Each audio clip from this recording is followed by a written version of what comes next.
episode of Career Retrospectives right here on the Super Review Show Network. I am joined by my two incredible, awesome, super cool friends, Kyle and Mike. What's going on, guys? So We're back. ready to Yeah. enter the next gen. Yes, as the title of our podcast suggests, we're talking about Bring Me the Horizon's most recent record, the second post-human one they did, post-human next gen. It just came out. Was it last Friday or when did it come out? I forgot. 2 weeks ago now. 2 weeks ago. Thank you. So we're gonna get right into it, Shai. I'm going first because I've been forced to go first on this one. So for those of you who are not super familiar with us or just haven't or just getting used to our podcast or our shows, we did a Bring Me the Horizon career discography breakdown back. What say was it early 2023 or mid 2023? I forget when it was specifically. But we did do an entire career discography breakdown of Bring Me the Horizon. And for those of you who have listened to us and know what we're talking about, this band, I never listened to an album of them. I had heard the name before, but it was one of those bands where I knew who they were only by name. I never listened to an album of theirs, and I then Kyle's like, hey, we haven't done a career discography breakdown for a while, so why don't we do that? And I said, okay, sure, let's do that one. My oh my! If you go back and listen to what I have to say about the first two records, you're gonna be surprised. But we're not talking about those two records. We're talking about the follow up to Post Human. I forget what the first one was called. I think it was called Post Survival Human for Survival. Thank you. It came out it was 2021, right? That one came out. 2020, I think, actually. Oh yeah, October. sorry. Post Human Survival Horror was 2020. Yes, it was that year during the COVID year. Um, and it was kind of like their take on what was going on. But I gotta say, but going to this one because I know that I don't want to echo his thoughts to this, but this was the one before this was Kyle's favorite album up until this point with Bring Me the Horizon. So I'm very curious to see what he has to say with this, see what he has to say with this as well as Mike too. But for me, I mean, my history of Bring Me the Horizon is very, very limited. I'm not very knowledgeable on them as an artist, as a band, outside of doing our breakdown before.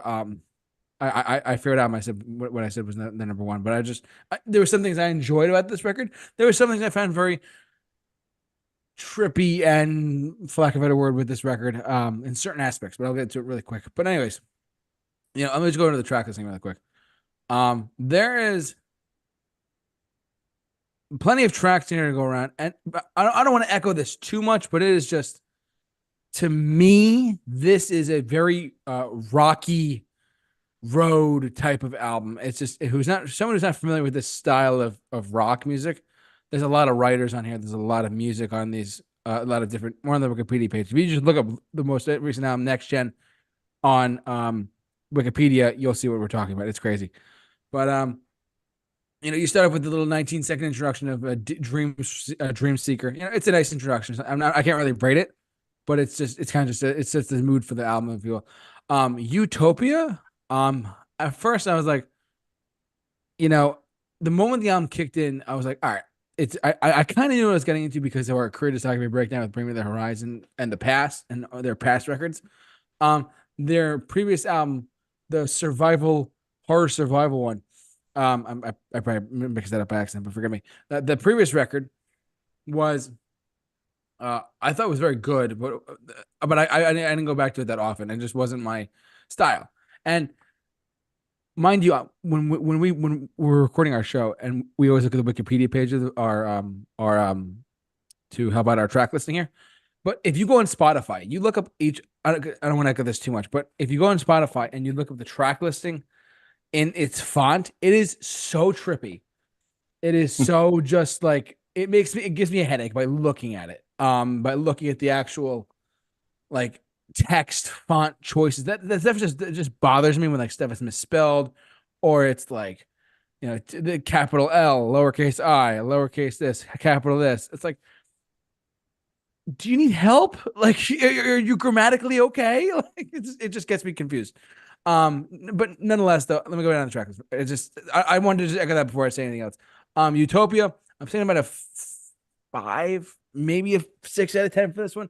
It just, again, not my style of music whatsoever. It's just I don't want to echo this too much, but just screaming and I'm glad this one I was able to make out what he was saying, but I just it's just not my thing. This is just not my style of music with you.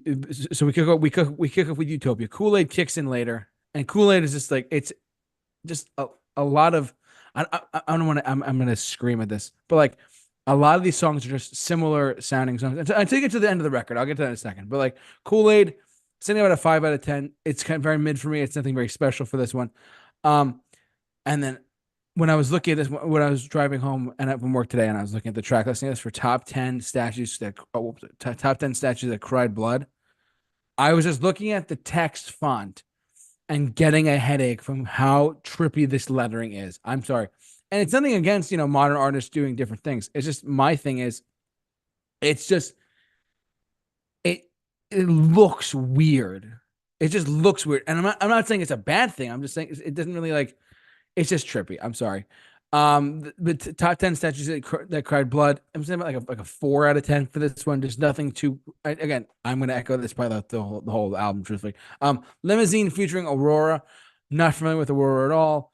Didn't even know who she was really or what she did. But Limousine. I'm saying like a 4 out of 10 for this one. It's just nothing super crazy. Just very very mid track for me. Dark Side. It's one of the singles from the album. Um, just nothing super crazy here. Same like a 4.5, maybe a 5 out of 10. I'm very, very mid on this record already. I don't know if you can tell.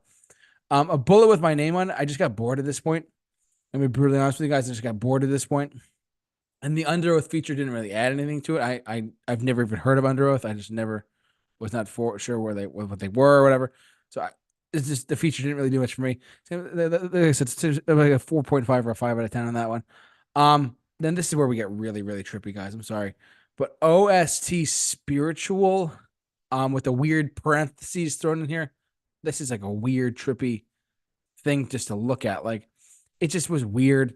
Um, Nothing super special with this one. It was just just a lot of just screaming vocals on this, and just not very memorable. And that's one of my biggest gripes with a record like this. Is like when I listen to a song, I hopefully I get the reaction that I want to listen to it again and have a re-listenable experience with it. But with something like this, it just was just so just so trippy and just so like so much like the guitar work is great, but the screams just really really really just turn me off, and it's just not my like when I can't make out what you're saying and you're screaming into a microphone, I don't know what you're. I don't know. I come from a background of music where if you're listening to a record and you're listening to a song, you're trying to convey like some sort of message. It could be a sexual message. It could be a I want to get out and start a new life record message. It could be anything, but it could be a dance record, whatever. A message could be anything.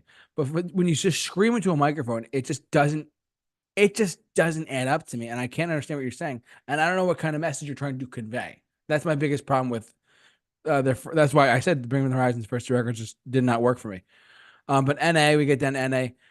Now, You know, just to note the account, were you looking at the lyrics simultaneously to listen to this, or were you just going through like without any oh aid? no, no, yeah, I was listening to it over. I was listening to it and watching the lyrics at the same time. I had a hard time. I listened to it once, but Oh, without the lyrics, and then I put the lyrics on afterwards too. And okay. it was just so like, I just, I just couldn't grasp what he was like saying half the time. Yeah, I I was just, gonna also say spiritual is mainly an instrumental for the most part.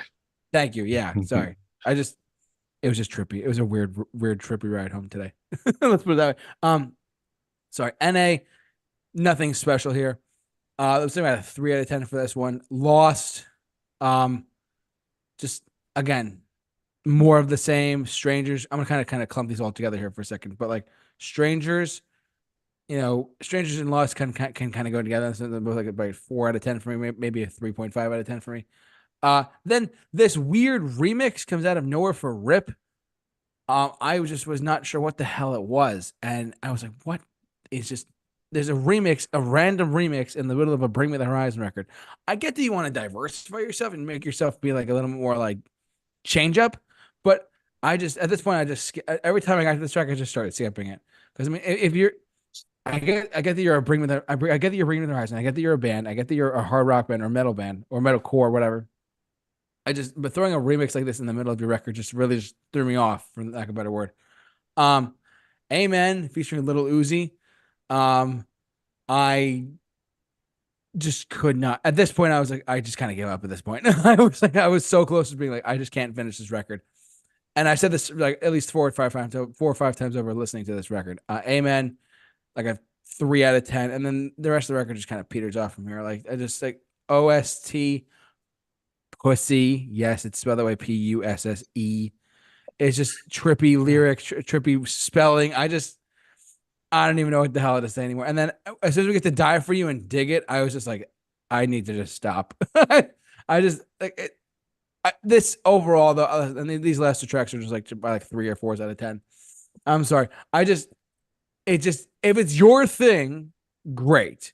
But for me personally, this record was just like a hot mess. I almost couldn't rate it. That's how like I just didn't know how to rate something like this. This was so like back and forth. I said Rocky Road from the beginning of this podcast.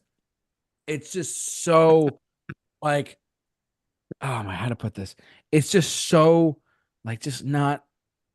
It's like here's an okay song, and then here's a mid song. Here's a remix. Here's a like what leg do you want me to rip off first? What arm should I give you next? Type of thing. I don't understand. If it's your thing, great. If you love Bring the Horizon and you're out there listening to us or watching us, great.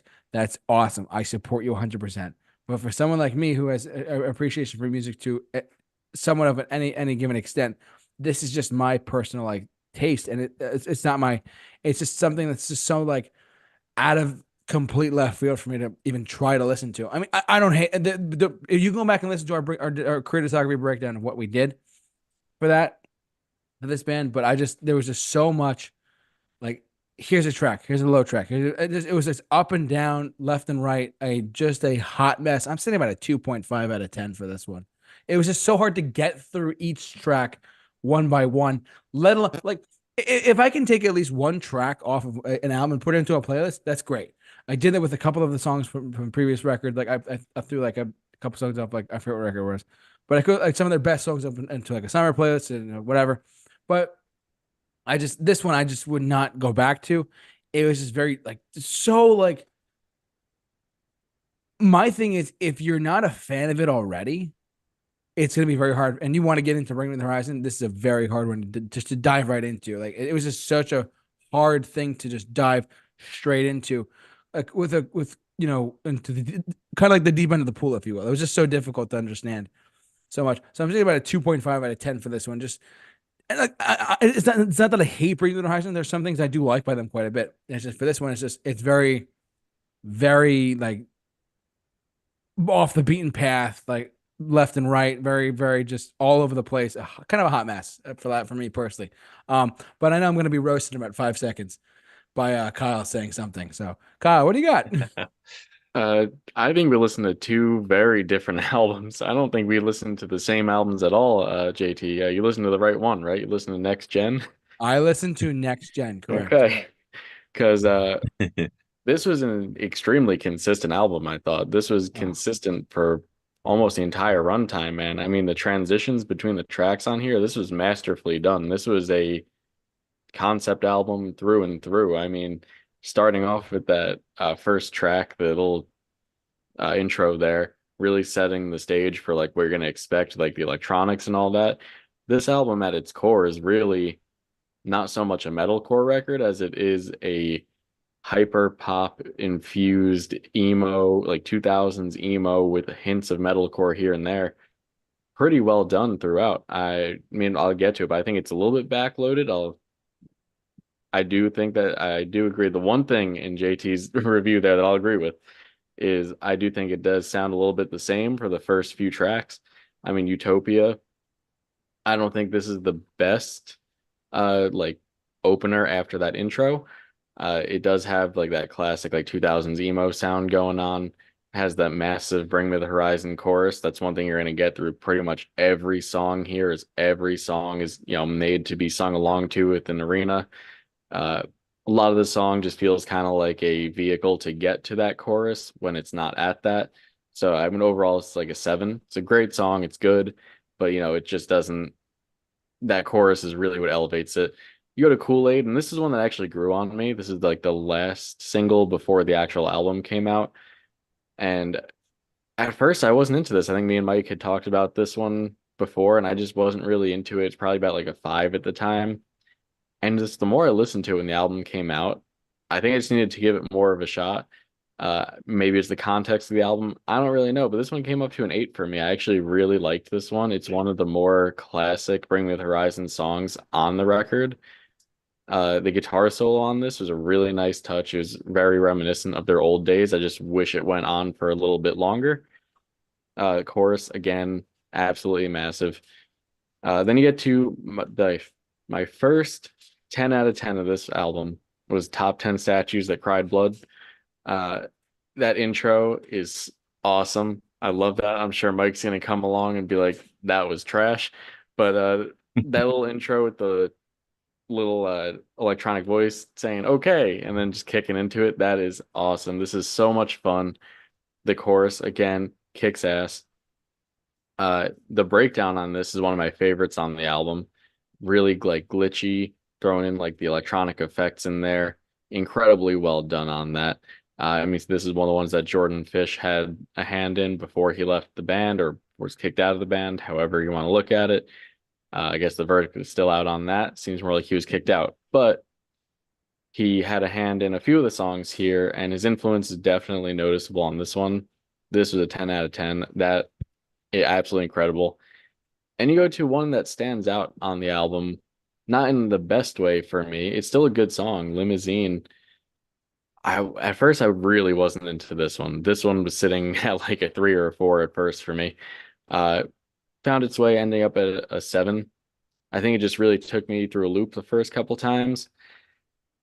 The intro and the chorus on this are great. They are kick ass, like super heavy, but the verses just leave a lot to be desired for me. Very atmospheric. If you're into that kind of thing, you'll probably like it. The Aurora feature is okay. This was a song that was actually originally sent to Billie Eilish to be the feature on it, and I guess that just didn't pan out one way or another. It's very much a Deftones song. Like this is just Deftones by the books, and as someone that's not a Deftones fan just didn't hit as well for me. But that breakdown at the end is a top 3 breakdown of the album. That is so good. You do have to get through a little bit of those atmospheric verses to get to it, but it's awesome. And then you get to the other one of the other singles from this record was Dark Side. Forget when this one came out. Oh, there it is, October 2023. So it's been out for a while. Consistent track. 8 out of 10. It's a great solid song from them. Very consistent. I do agree with JT in a way about Bullet with My Name on. I think it's a good song. I don't agree with the score he gave it. I think it's way too low personally. But it is one of the more lackluster songs on here. It could have done a lot more, especially with the Under Oath feature. JT, also side note, you not knowing Under Oath is pretty outrageous to me, man. We're gonna have to fix that. But yeah, I mean, this is a very early 2000s emo vibe, very much. Mixed with the hyper pop electronics going on. Does feel a tad over the like all over the place at times. This one very much leans heavily into the edgy vibes that they were going for in the lead up to this album, especially lyrically. Just okay. It's like a 7. I do enjoy it quite a bit. Then Spiritual, just another interlude, serves its purpose pretty well. It's mostly instrumental, not a skip for me. I'm not gonna rate it. NA. Interestingly enough, this song uses 2 Falling in Reverse references, which is pretty interesting. The first one being the My Name's Ollie and I'm an Addict. Yeah, I know that's like the AA or NA thing. Just interesting. The way he did it's very similar to the Falling in Reverse song. And then almost identical at the end is when he throws in the voices in my head into the breakdown that's going on, and it sounds nearly identical. But overall, this is a straight up 2000s emo song. Like by the books, this could have been on any of those old 2000s emo band albums. It's great. I really like it. It was a 9. It had such a fun chorus, but lyrically, it's not fun. Really love that. I always love when bands do that. And we get to my favorite on the album, which is Lost, which I believe came out in 2022, maybe 2023. But this one to me is just My Chemical Romance with electronics meets a hint of Bring Me the Horizon in the metalcore. I love the breakdown on it. It's actually my favorite breakdown of the album. Super fun, incredible vocals. The melodies on this are great. I love the lyrics and a sick music video too. This is a 10 out of 10. Same thing goes for Strangers. I mean, really, once we get to NA onwards, this album just really hits its peak for me. Strangers is again another one of the singles. This one I really loved. It goes into, it's like they're sitting in a like a drug support group, NA, AA, whatever you want to look at it through. I love the acoustic guitar inclusion on this. I want to say the first of the album from my recollection. There has really moving melodies throughout, very emotive vocals. The drumming on this song throughout is also a standout for me. It has some like immense and great fills on there. It just sounds absolutely massive on that. Another 10 out of 10.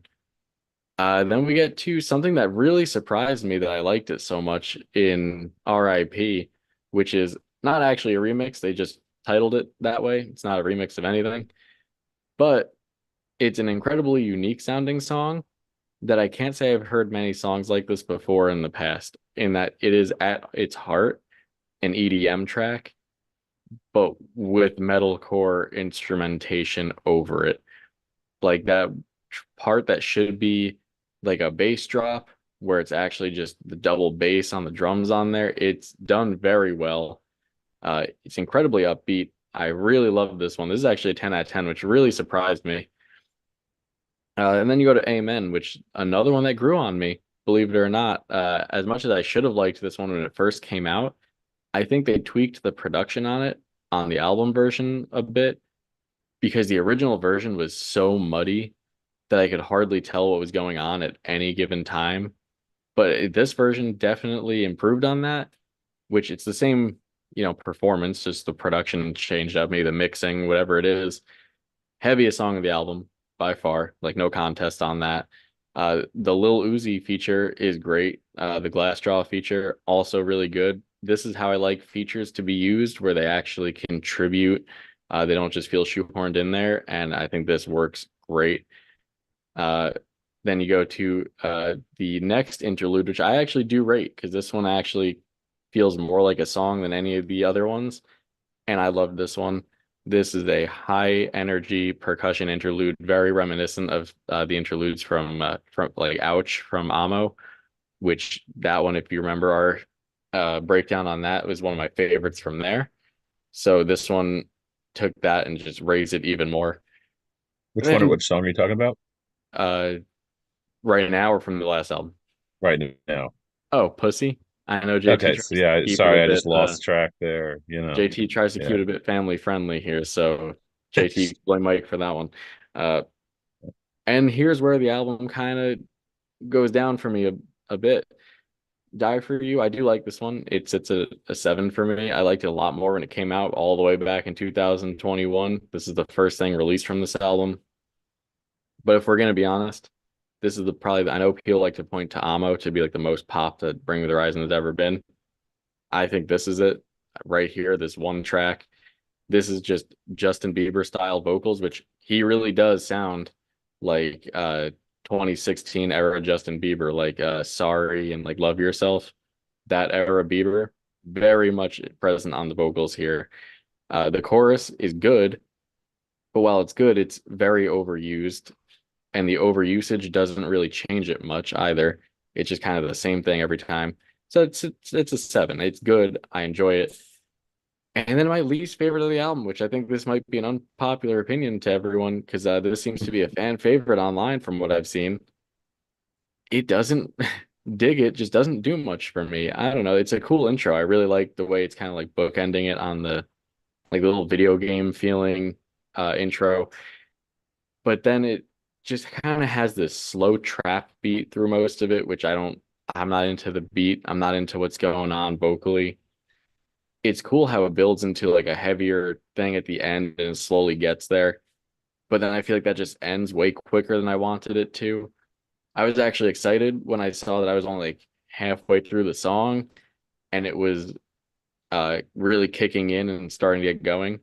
And then it ended, and then there's 2 minutes of silence just to bring you to uh just a tiny like what like 5 to 10 second little message from like the little video game voice again, which is cool. I like when bands do hidden things like that. I thought like, wow, we're getting another hidden track. It's been a long time since I've seen a band do that.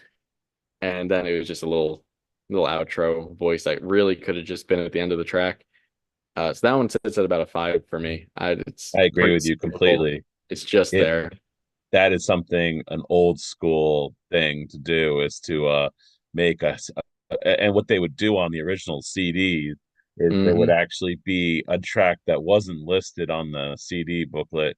It would literally you just wait and then it would code like on your CD player. I know I'm aging myself, Yep. but it would go to another track and it would literally Or you'd be sometimes it like, wouldn't, and it would just yeah, be someone would go like 18 minutes long, and then yeah. boom, there's another song.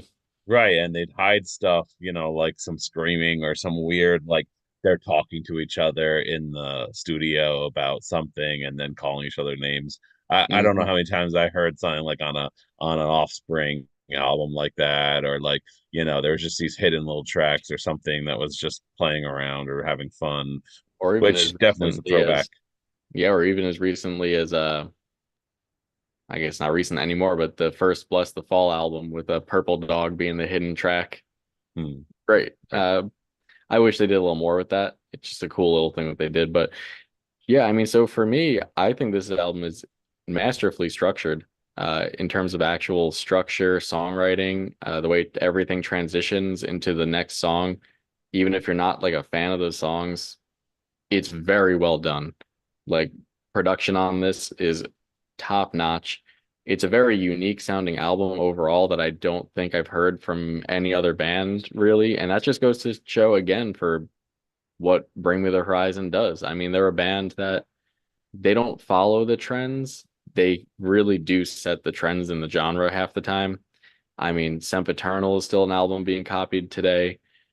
They went softer on like That's the Spirit and Amo, and then everyone else followed that. I have a feeling after they went heavier on survival horror, that blew up again. People followed that, so I'm sure that we'll start seeing more of this now. Really cool album, very unique. 8.5 out of 10 for me. Mike, what do you got? All right. Well, so you're gonna have to stay to the tracks on the listing because I did not write them in the undesirable Oh, titles, I wrote and them in my notes as the undesirable titles, Mike. It took very long uh, to type. sir, I applaud you. And I was going to just like copy and paste them, but I was like, you know what? I'm just gonna do this the lazy way because I just had no time for these bizarro titles and whatnot. So I'm gonna list some of the positives of the albums, and I'm gonna list some of the negatives straight off the bat. Then we're gonna get right into it with our assessment and breakdown of each track. So I'm pretty familiar with this band considering we did a discography breakdown. This is kind of the addition to a direction that I think Bring Me the Horizon has headed in. A lot of this EDM kind of electronic blending with, obviously their roots of metalcore. Um, Being the emo band is becoming a popular kind of direction for a lot of bands, kind of retouching on that part of life. I feel like because there's a lot of things to be emo about in today's world, just to be honest. So if we're gonna go back to a time, it's very, the grunge and the emo, the depressing, the emotionally kind of tortured. I think that's something a lot of bands are going towards. I think they're less likely to go towards the super happy kind of stuff. Although some of the stuff on here could sound super happy with like, almost the borderline anime, EDM pop kind of like, could be like just the fusion of that. So we're gonna go with our positives. Definitely agree with Kyle here. A lot of these choruses are very interesting, well done. They're not boring. they all serve a purpose. And while some are smaller than others and not as good, towards the end of this album, in my opinion, to like, early to the end of the album, they all kind of do very well to if you dislike this style of music, in comparison to some other bands' inability to make something that's catchy, the Bring Me the Horizon is definitely not running out of steam there. As well, the songwriting, I'll agree with Pal on the positive side, definitely holds its own when it comes to how it's structured and how it continues to change directions and feel like one part leads to the next part without feeling out of place or not directionless. So some of the negatives, at times this feels like a buffet or a tour of music influences drawn in each era of each song. Oh, hey, here's our Deftones part, here's our Smashing Pumpkins, here's our emo songs, and then here's our, like blending of all different genres. It definitely feels like a falling in reverse kind of like uh um challenge, like, hey, look, you can try to hit on every genre, I'm gonna do the same. And while I applaud a genre blending of this kind of magnitude, in a lot of ways, it does come off a little over aware that it's trying to be um, like has Tourette's. Like 1 minute it's just like, doing this, then it's doing that. And then another negative is it overdoes it on the tech digital cuts. It almost, this is an album I couldn't return to, not solely based on songwriting and on ability of the instruments, but I could not return to this one solely based on its sheer digital garbled kind of overload. Uh I may return with one or two songs total, but for the rest of it, I like the songs, I like the choruses, and I like the overall design. I just hate the over compression and digitized mess that this album really thrusts you into and forces upon you. I would like to hear it redone in a more traditional sense. I'm old and I'm old school. That's just how I roll. But it really is interesting to torture you with like some of these noises and all this kind of like thickness of digital like wave while simultaneously impressing you.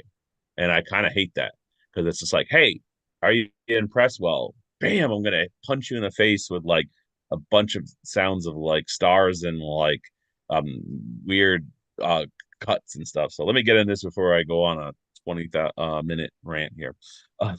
Intro, once again, it's just an intro, footsteps, a little bit of it brings you, it kind of leads you into Utopia. I actually really enjoyed Utopia. It is a rip from Smashing Pumpkins' Cherub Rock. I don't know if you were aware of this, but that same riff that starts that song, it is literally that, minus the other parts of what Smashing Pumpkins do in that, mixed with Deftones. It is literally a Smashing Pumpkins kind of real feel to it. I love the random change in directions. I am a progressive music guy through and through. I like that. I like that it 1 minute you have this kind of uh these soaring vocals and then go straight into like a weird bass and drum part. I love that. I absolutely love that. It makes my brain happy when I hear that kind of stuff. I like I like a lot of things going on here. It had some cool musical parts with the guitars, but it's just the digitized feeling. I love the chorus overall, the evolving song destination. It's an 8 out of 10 without the over digitization of it. I could have gone higher, could have gone into the nines, but because it's just so compressed and so modernized to a fault, it doesn't leave enough of the original. I just couldn't go any higher on that. Then we get to Kool-Aid. It's just cringe lyrics. The lyrics on this album are some of the most cringy. Just I've never been a fan of Ollie Sykes, anti-God, anti kind of like um anti just everything that like is normal. And he flexes those muscles at all times through a lot of these songs to a level that feels I'm trying to push the buttons or push the limit. I'm not necessarily making any sense with it. I'm just spouting random things like, one of the songs he says he's made love to a chainsaw. I understand he's having fun with just the absurdness and the gruesomeness of what he's bringing here, but the guy is almost 40 years old, people. He is almost 40 years old writing lyrics that I swear could not have come from the mind of someone any older than 20, and it just blows my mind. So the second Completely song, Kool-Aid, agree. yeah, and I can't Just believe it. total edgelord content for the entire Yes, album. Yeah. and it makes me so mad because he has such talent and he has such imagination and he has such ability, and I'm like, come on, man, like hit that wall where you break through and you start kind of sounding a little more mature with the stuff. But I like the breakdown in this song, Kool-Aid. I think it's got the chorus, which gets a little repetitive and repeats a little too much. Like, I agree with Kyle. It's a vehicle to get to the chorus sometimes, and the chorus just kind of continues. It's a 7 out of 10. It's not horrible, but I do agree it starts to kind of sound a little similar to the other songs. We get to the top 10 stashes that cried blood. This feels like something out of an anime straight off the bat. I like that opening guitar riff, but it's the perfect example of losing the guitar's hitting power with a digital compression. And like I was saying before, his voice is kind of whiny in this song. It does these little kinds of, it just too much. It does the digital breakdown, which I cannot stand the digital breakdown, Kyle. The just I love the quick digital breakdowns. the quick little cuts and then video game noises. It reminds me of what I hated about um Falling in Reverse in that album we did, as well Fashion as Blade. it just like it's cool, but I don't want an entire album full of it. I like a song and then just go away and then come back later. This album is packed full of digital cuts and little things that just really sideline my brain from wanting to re-listen to it. So that was a big problem, is like re-listenability. I agree with you, JT. But I can't help but say the songs are well done and they're structured well, and they don't go too long, but they don't go too short. So it's 6 out of 10 still. I'm leaning towards I could listen to this and not be like, I hate this, but at the same time, do I want to re-listen to it? Then we get to Limousine. This is a true Deftone worship here, folks. Big time, big time. I agree with you, Kyle. I really do dig that heavy, dragging, melancholy vibe to this song. Just kind of feels like you're trudging along. I love just the heaviness, and then it goes into some distortionless, quiet parts, back to the heavy, and then that dubstepian, grungy breakdown. This was cool. I could have gone higher on this, but it didn't know how to change direction enough. It kind of just repeated the same thing again. So it was a 7.5 out of 10. I really could have Yeah. gone higher if it did something else. It repeated its formula for the feature. Yes, Like, right. I And it feel like just without the became feature, it predictive. could have done something else. Yeah, it became very you could just predict where it was going. And I wish it had done some weird spacey stuff with some cool guitar. There wasn't enough melody guitar in this. It needed more of it. It really sold out to the heavy Deftones kind of hard. But I do enjoy that kind of stuff, and I like that it separates itself from the rest of the album. Um, yeah, so I appreciate that. So 7.5 out of 10. And then when we get to my favorite song on the album, Dark Side, a very catchy chorus, as well as the lead-ins and outs vocally. It gives me that Linkin Park-esque type of feel to the way the harsh screams when he just gets to certain parts. It got stuck in my head so much that I actually went to bed and it was singing it all night. So Yeah, thanks for that, Kyle. Appreciate that. I lost about 3 hours of sleep. But anyway, I just wish it showcased the guitar melodies a little more. They were buried in the background. 9 out of 10 for me. It could have been higher had it really just did more melody and more guitar. So yeah, I appreciate that. Then we get on to let me see if I can Bullet with my name on. This was okay. I like the guitar riff open up. It's got the EDM anime feel to it.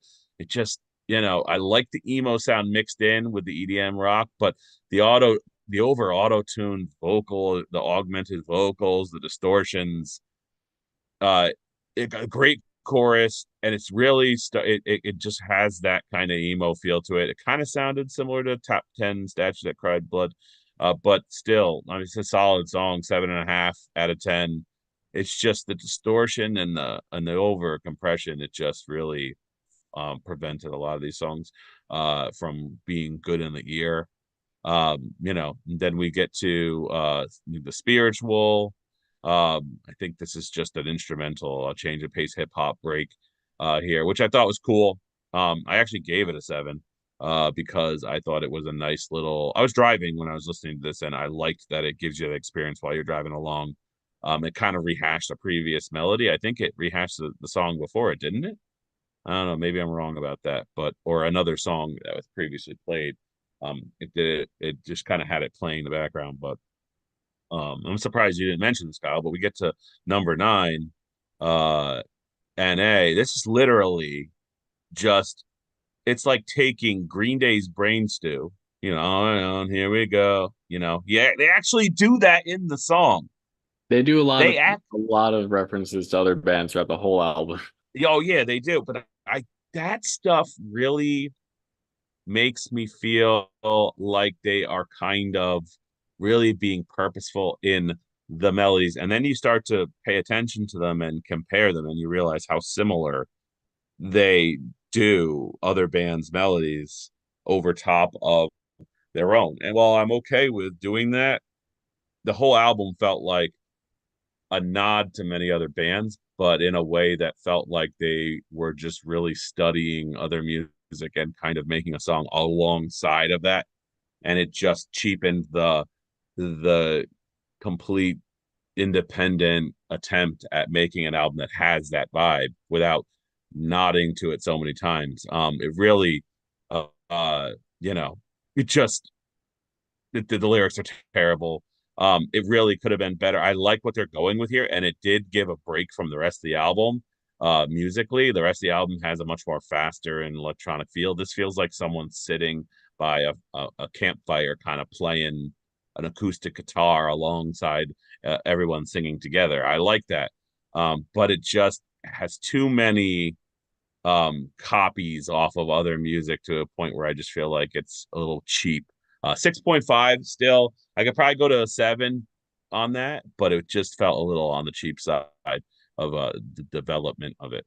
And then we go to Lost. This really reminds me of Hello Goodbye, that band I've told you about, and Shimmy Shimmy Quarter Turn or whatever. Reminds me so much of My Chemical Romance. You already said that, but I digress. It's basically an emo throwback song. I do enjoy the many different draws this album touches on, the use of its influences. But like it's pretty much by the books emo song. Another digital breakdown I'm not a fan of. But then it kind of levels out a little. A lot of the choruses are well done and interesting. I do admit that because of the choruses alone, I could come and listen to this album. Um, you know, besides the just irritation of my ear and say, I remember. It's memorable. Then we get to what is this? Strangers next up. Yep. Continues on with the emo feel.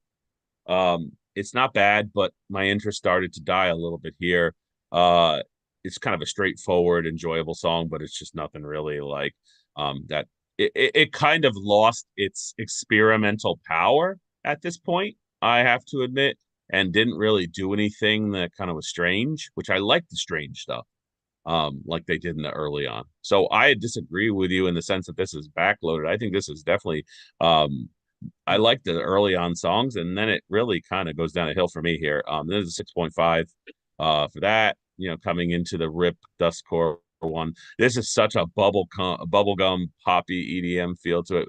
It felt like really just over in interested in being very like you know like Japanese schoolgirl.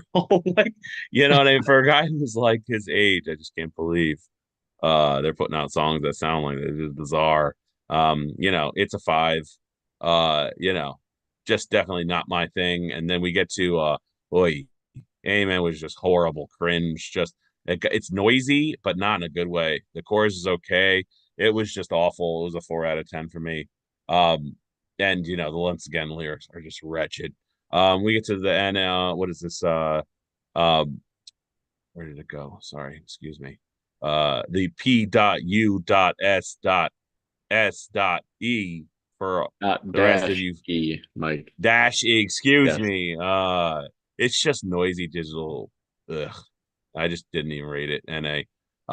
15 was just basic radio rock. It really was a pop radio uh pop song with some rock elements to it. So much so that I was almost like, man, is he trying his hand at something that like will make the radio? And like you said, Justin Bieber-esque. Yeah, and I was just like five. And then it just, I mean, Dig It is just horrible. It is long and boring. It adds nothing. It's got atmospheric qualities to it, but it really is uninspired and just a bad ending to an overall positive album that has a lot of cool things going on, bearing its over obsession with trying to blend many different elements together in a kind of a regurgitated way that tries to make them sound like a fresh representation, but in the end it comes off a little like like it has Tourette's, bipolar. It's all over the place, and it is, I feel like it is in competition with Falling in Reverse and other kinds of acts that it's kind of like blending all together. So for me, I originally had this as a 7. It was like in that realm. I'm at like a 6.5, but I mean, like, as an album, a one-time listen through, I'd give it a 7. As a thing that if I had to like listen to on a continuous basis, it would be a 6.5. Like my first run through, it would be a higher number. And so I mean, it's just, I'm so in between. I'll just say I'll say 7 for me out of 10. But it really does suffer in a lot of areas from like just its overall notion that it from the get-go wants to be an EDM remixed kind of feeling album without actually remixing it from an original song, which is I would be interested in see how they made it on the soundboard, all the edits and stuff like that. Again, they definitely put a lot of work to make this have a lot of digital elements like dotted all over it to a level that I think was almost so meticulous that it was overkill. And going overboard with something, it definitely makes it hard on the listener. So yeah. Can we All all right. also just real quick appreciate how bad this album cover is, though? It's horrible. Oh my It's goodness. terrible album cover. Just Yikes. looking at it up on the screen right now, I'm just like, oh, that's bad. Yeah, it almost reminds me of I don't know if you've ever played what's it called with the Big Daddies in that, what's that game? You know what I'm talking about? It's the No. it's the BioShock. You ever play Oh BioShock? yeah, yeah. The little girls, they're Right now, like yes. yeah, it reminds me of something from that game. And you know, like they're this, do the like machine roll anime thing that I don't know. Now, how long until parts 3 and 4 of Posthuman? It was supposed to be 4 EPs in 1 year, and Oh this took boy. almost 4 years to come out. By the look of JT's face right now, he is so excited. He's I mean, very excited. trembling and Well, excitement. hey, they're all supposed to have different sounds, so maybe the next one will be, I don't know, what's JT like? Maybe it'll sound like U2 or something. No, I wasn't a U2. I said like what was that album that I Maybe they'll put put as number out one? Bruce Springsteen style sounds now. No, they would be banned for that. No, I was gonna say like And they what would was do the one they Springsteen better than Springsteen. no, what was that? What's the one that I really liked though? What's the one that I really liked? Sempiternal, was that the one that you liked? It was like the album looked like a shield or whatever. I forgot what it was. Yeah, it was Sam, Sempiternal. Yeah, Sam that was Paternal. great. Semper Turtle, you're funny. That is absolutely shocking to me, JT, because that album had significantly more screaming on it than this one does. I like not even close. I have to go back and look at our Yeah, go back. breakdown. Just go back. Yeah. I'm gonna go back and look at our breakdown for a second to see what we got. So Yeah. but that's gonna do it for us, guys. Thanks so much for watching, listening, however you enjoyed us tonight. Ultimately, yes, I am the villain. It was bound to happen at some point, but yes, I am the villain tonight. This is just not. I don't want to. I echoed a lot of it before, but it's just if it's your thing, great. If it's not, it's totally fine. But I want to thank the two gentlemen for doing this podcast with me as always. I'm stuttering like a crazy man. Kyle and Mike, thank you so much as always. Kyle, Q&A podcast is still going on, right? Yep, still going. Awesome, thank you. Just wanted to check on that. And yeah, Mike, you got to get a podcast going, buddy. I know, man. I got to get that going because, yeah, Nothing but late ELO. is the hour. That's what's going to be called. Yes. Nothing but ELO. Yeah, ELO. The ELO podcast. No, but thanks so much for watching and listening, guys. So for all of